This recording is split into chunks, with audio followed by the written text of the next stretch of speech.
je m'appelle Aminata, je suis cofondatrice de l'Institut de beauté Maceri, qui est situé à Bamako. J'ai fait mes études supérieures en gestion management et à la fin de mes études, j'ai commencé à travailler dans une banque pendant 3 ans. Et suite à une disponibilité, j'ai eu l'idée de créer cet institut de beauté Maceri. Alors, Maceri existe depuis 2015. Le déclic est venu du fait que les espaces de beauté n'étaient pas très axés sur la proximité à Bamako, c'est-à-dire que moi par exemple j'étais fidélisée dans 3 ou 4 espaces différents en fonction des prestations. Donc j'étais dans un salon pour la coiffure, un autre pour les ongles, un autre pour le massage et c'était pas forcément dans mon quartier. Donc le fait de traverser le pont, aller derrière le fleuve, donc j'ai pensé tout de suite à créer un espace qui offre toutes ces prestations en même temps. Donc déjà le besoin est venu de là, d'une expérience personnelle. Et puis aussi, ça a toujours été une passion pour moi d'être dans le domaine de la mode et de la beauté. Donc j'ai voulu suivre cette voie pour réaliser un peu ce que je voulais faire.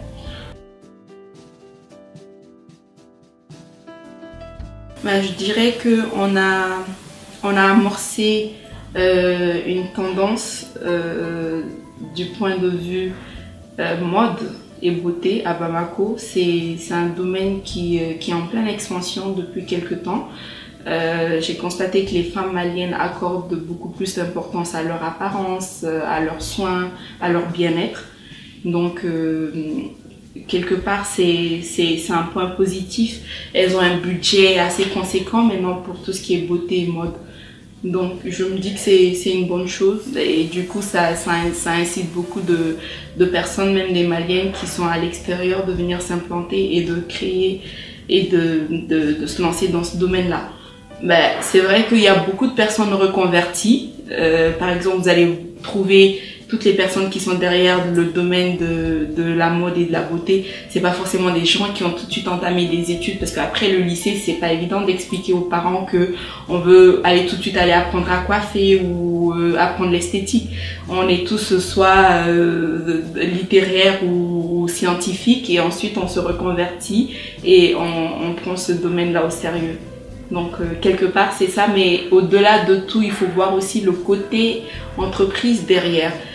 C'est une gestion au quotidien, en dehors des prestations et de la main d'œuvre, c'est de l'emploi concret, des impôts qu'on paie à l'État. Donc en réalité c'est une entreprise qui a besoin de comptabilité, de gérant. Donc c'est une entreprise comme une autre en fait. En tant que jeune entrepreneur et femme, c'est jamais évident avec les mentalités dans nos pays, mais en gros, après le lancement, les problèmes auxquels on a vraiment été confrontés, c'était surtout un problème de main-d'œuvre qualifiée. Alors il faut vraiment se rendre à l'évidence, c'est pas évident aujourd'hui à Bamako de trouver de la main-d'œuvre qualifiée. On est souvent obligé d'aller dans d'autres pays de la sous-région où le domaine de la beauté est beaucoup plus développé. Et surtout essayer de stabiliser ce personnel, parce qu'après on avait entamé certaines démarches pour former les gens, mais c'est jamais évident de stabiliser un personnel. Donc du coup ils sont là, ils sont assez volages, ils sont là aujourd'hui, demain ils partent ailleurs, la concurrence. Et après que ça nous ait quand même coûté une fortune de les faire venir et de les former. Donc c'est un gros souci pour avoir de la main-d'œuvre qualifiée à Bamako. Et puis l'accès au matériel et aux produits. Alors aujourd'hui on a une clientèle assez stricte qui voyage beaucoup.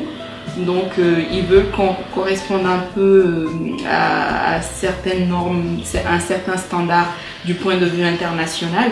Donc on est obligé de voyager, nous, aller en dehors de nos pays pour avoir ces produits-là, parce qu'il n'y a pas beaucoup de franchises de marques cosmétiques à Bamako. Donc on est obligé de prendre l'avion, de faire venir les produits, de faire venir le matériel.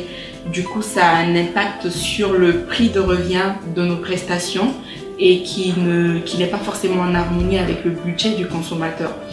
Et on est obligé un peu de jongler pour qu'on ait un prix assez raisonnable, mais avec une prestation de qualité, c'est pas toujours évident, mais bon, on essaie quand même. Et puis voilà, le manque d'infrastructures, ou en tout cas le coût de l'électricité qui coûte assez cher à Bamako. Et vu le climat, on est vraiment obligé de climatiser beaucoup de machines. À la fin du mois, l'électricité, la facture elle est assez élevée. Les clients ne comprennent pas toujours qu'on correspond à un standard international pour expliquer nos prix, donc c'est un petit peu ça.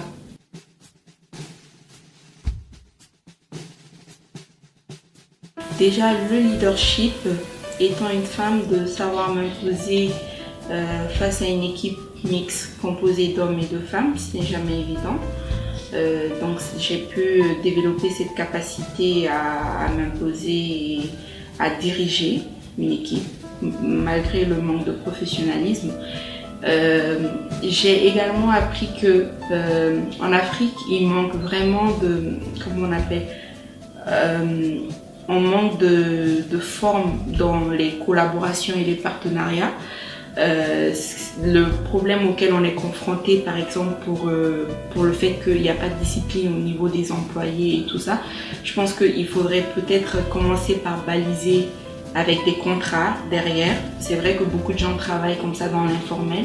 Ouais. J'ai aussi appris à me sociabiliser beaucoup parce que compte tenu de mon expérience professionnelle précédente, il y avait des canevas et des règles à respecter. Donc on n'avait pas forcément affaire à une clientèle selon son humeur ou quoi que ce soit. Aujourd'hui, dans le domaine de la beauté, tu as affaire à toutes sortes de clientèles. Tu as des sauts d'humeur, des gens qui sont satisfaits et pas forcément.